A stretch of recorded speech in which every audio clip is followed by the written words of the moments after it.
As we follow up on a teaser released at the end of Superman and Lois, the show seems to have finally found its Bruno Mannheim, with the actor Chad L Coleman, famously known for his role in the award-winning TV series The Walking Dead. Let's take a deeper look into the actor, what role he's suspected to play, and much more, starting with his part in the Arrowverse. With rumors about the third season flying by, many suspected that Chad Coleman would be cast for Superman and Lois. Little did they know, they would be right. The actor may have teased his performance as Bruno Mannheim that shows up in the Arrowverse, the universe that DC's Arrow is based on, for those who don't know. And the Arrowverse franchise has been cut in half this year by CW. They've still got quite a few DC TV shows lined up for 2023. Furthermore, as the third season of Stargirl is also coming by this fall, both Superman and Lois' third season and the ninth season of The Flash are expected to be streaming sometime next year, with Flash officially ending. Despite it being called a ripoff of Supergirl, the show's season 2 finale ends up dropping a bomb on viewers, taking an entirely different reality rather than Earth Prime. While it still has some explaining to do in its new place in the Arrowverse multiverse, it did a wonderful job of setting up one of the most devastating threats to ever emerge for 2023.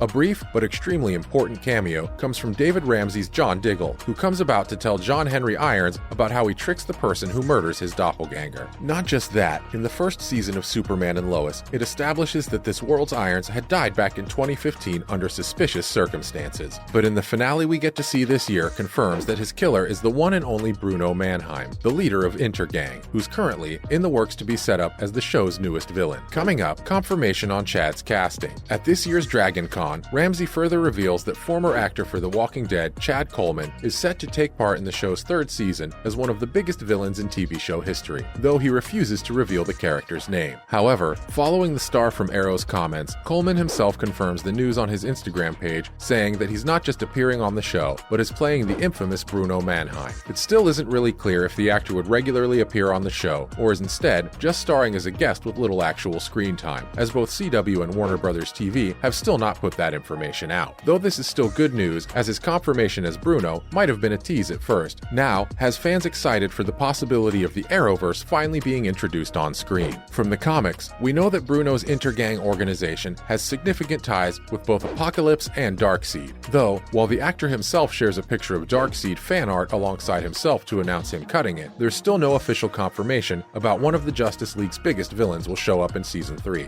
Not just that, but Darkseid showing up in its third season might be a mistake, considering that the last time he made an appearance in a show was back in Season 10 of Smallville, as the final villain who's in control of everything. Bringing about a character with so much importance that he's the main villain in a lot of DC-based content so early will possibly just ruin the future of the show. Lastly, would they ever introduce Darkseid? If DC is ever to introduce him through the Arrowverse, it will surely have to be by building up something from Superman and Lois, since Superman is the strongest hero and he's one of the strongest and most iconic villains in DC history. In an interview with Looper back at the end of June, showrunner Todd Helbing comes out saying that getting Darkseid on the show is more than just difficult, as they'd have to get permission from both Warner Brothers and DC, which seems unlikely. While we don't know for sure if Bruno and his gang's part in the upcoming season will lay any kind of groundwork for his possible arrival, we'll just have to wait and see what happens next. Though, it's admittedly kind of hard to think of it as more than a fantasy if all the remaining shows by DC, including the upcoming Gotham Knights, even have a potential future on CW. Since Nexstar now owns 75% of the network and is now looking to target a different demographic, only time will tell us if the show would be on air long enough to even get to see the villain and if they get the rights to use him. Though fans can only hope that they finally get a chance to see the Arrowverse come to life, and with a villain as big as Darkseid, the franchise will be able to bring itself back from the ground.